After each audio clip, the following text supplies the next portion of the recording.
Well, it's been years since we last heard the name of Captain America in a movie, but even though in the title, but he had continued to appear in the Avengers until after the events of Endgame. And soon the Falcon himself would take on the role for Captain America in the Disney Plus miniseries, The Falcon and the Winter Soldier. And I just saw Cap's newest film, with the new Cap, of course, Captain America Brave New World, now playing in theaters. But is this new installment of the MCU really deserve the hate it's been getting? This film's been getting, well, a little bit of hate like crazy at times. Or can I defend this film and prove that they're wrong and they're not so brave at all? Find out in this spoiler free review right now. This is Big D's Entertainment Rankings and Reviews. Excelsior!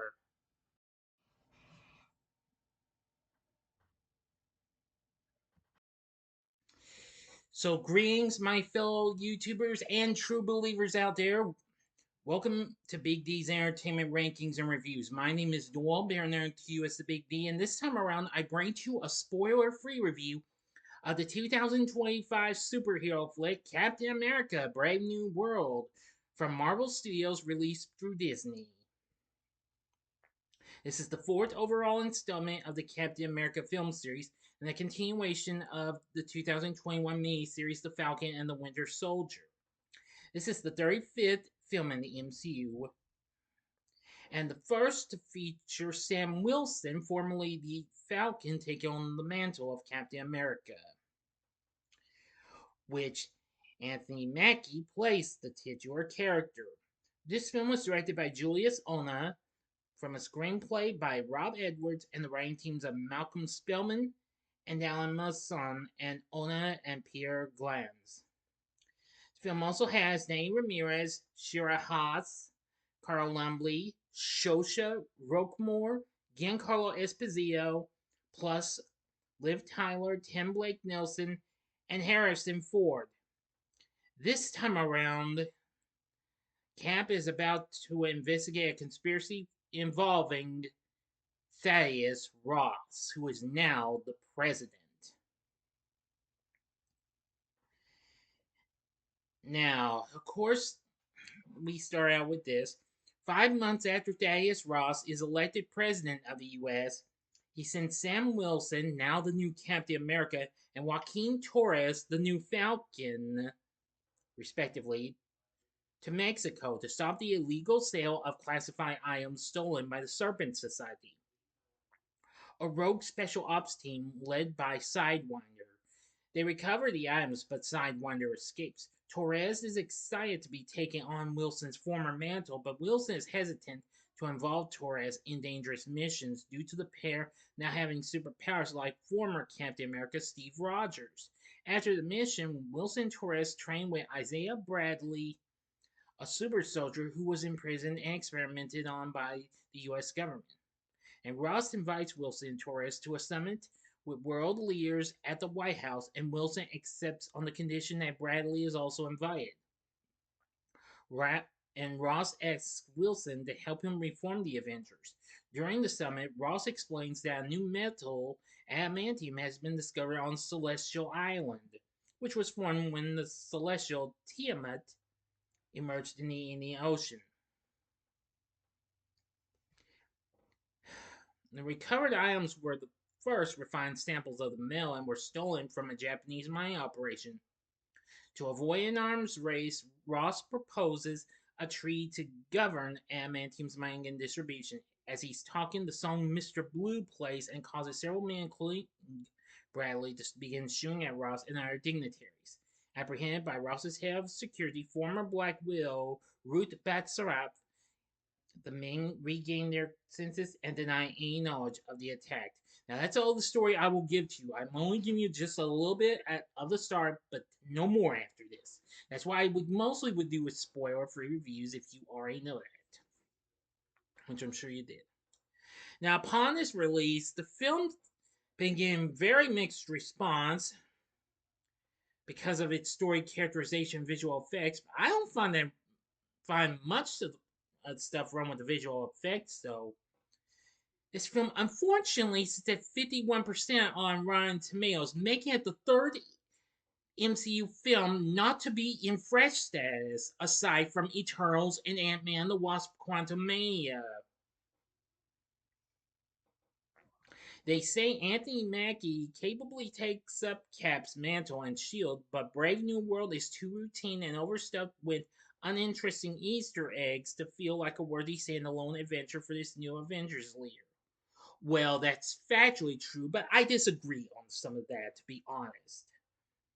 I like the action sequences, though. Those were pretty good and what have you. But, however, I will say that it does have its flaws, like I said in my out of the year reaction earlier. Now, the studio also reported that the first reviews were mixed and that critics thought the film was a bit too self serious without packing a real political punch, but it delivers enough exciting action and solid performances. Metacritic has it a score of 42. Cinema Score gave it a B minus, the lowest grade for it than any other film in the MCU to this day, and Post Track reported an average rating of 3 of 5 stars.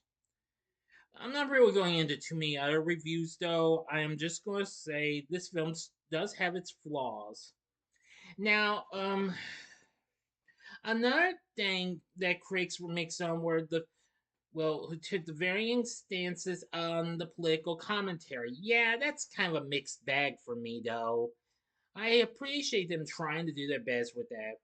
The characterization, well, was fine, and the story I thought was kind of not too bad. Not 100% good, but pretty good in ways.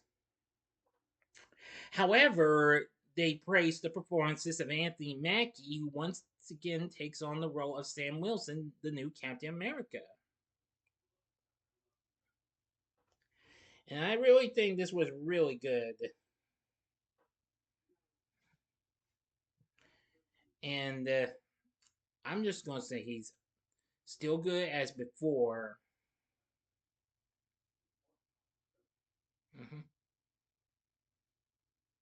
Now, according to director Julius Ona, he said that the film would show Wilson stepping up to be the leader as Captain America, and Mackie said Wilson would not be a judgmental Captain America and has a different understanding of good and evil, with a focus on listening, compassion, and counseling. Well, that's understandable and what have you. And he may not be a super soldier like Steve Rogers, but he uses Captain America's shield though, plus his wingsuit, both made from the fictional metal vibranium to level the playing field in fights.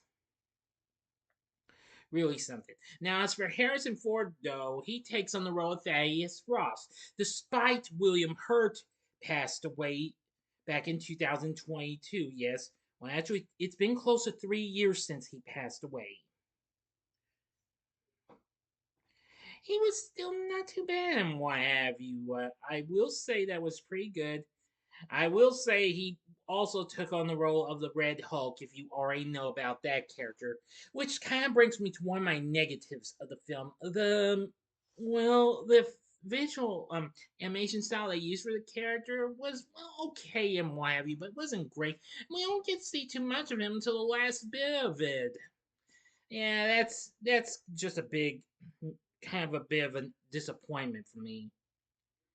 Now, and his daughter Betty Ross makes a little bit of a special appearance, which I did mention Liv Tyler's back, so she's playing her, so now you know that. Since we saw her in The Incredible Hulk. Now, it is a shame that the real Hulk doesn't appear in this, but however, Bruce Banner is mentioned though. Now, for the rest of the cast, I will say first off, Danny Ramirez as Joaquin Torres, the Falcon.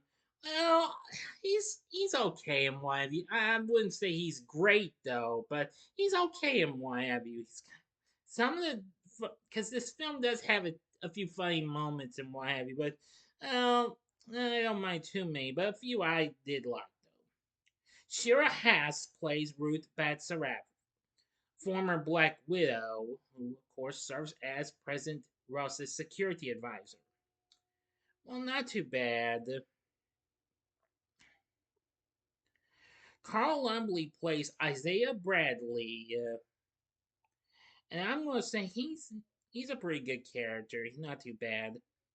Shosha Roquemore plays Layla Taylor, a Secret Service agent working for Ross who has a history with Wilson.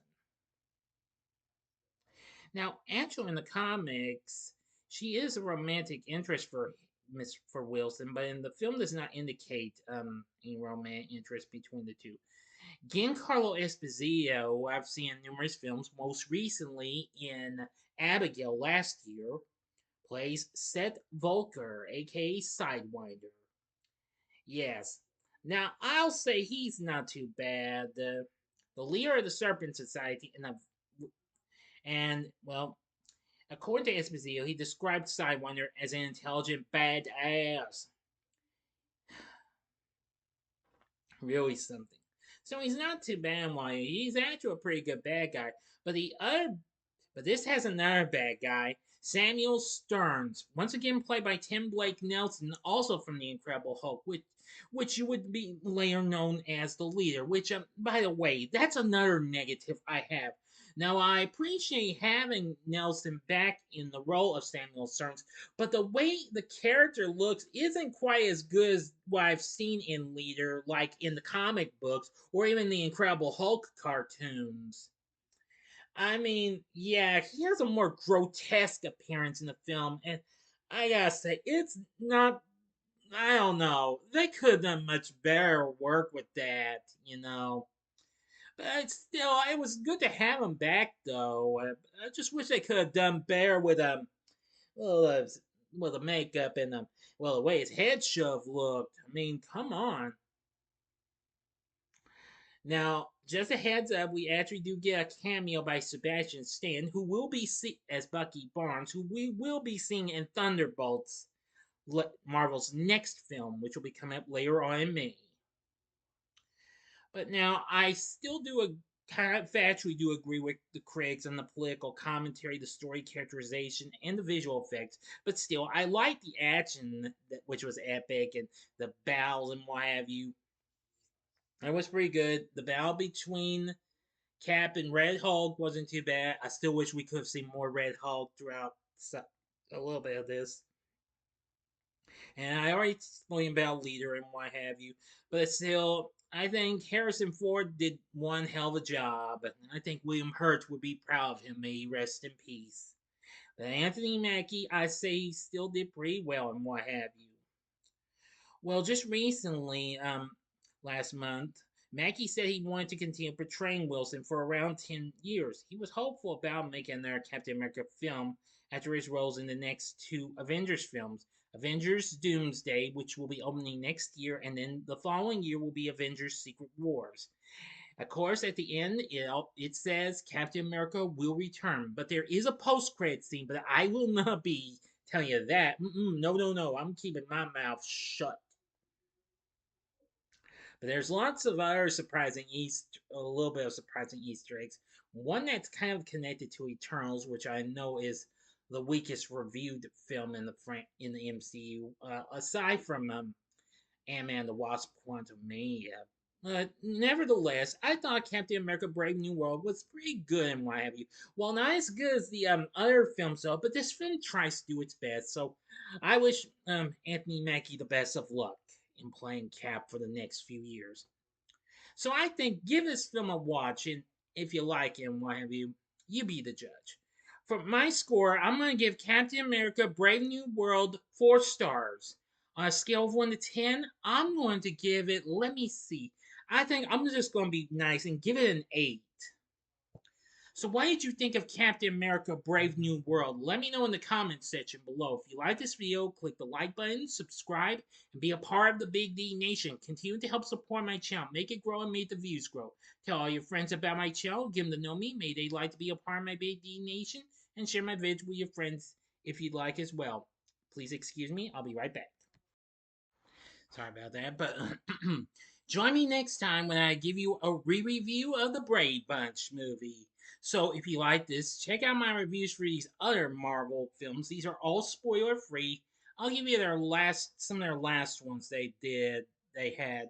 The upper left-hand corner is my review of one of their other not so like movies, and that, of course, was Ant-Man and the Wasp: Quantumania. The upper right-hand corner is my spoiler-free review of the Marvels, which didn't do so high. I wish it could have done a little better. I like that one. Or go to the bottom left-hand corner and see my review of their recent hit from last year, Deadpool and Wolverine. And the bottom right-hand corner is the button you can click to subscribe if you like rankings and reviews on movies, TV, music, video games, etc. Then I'm your guy. Thanks for watching. Until next time, I'm the Big D saying see ya and Excelsior! Bye now.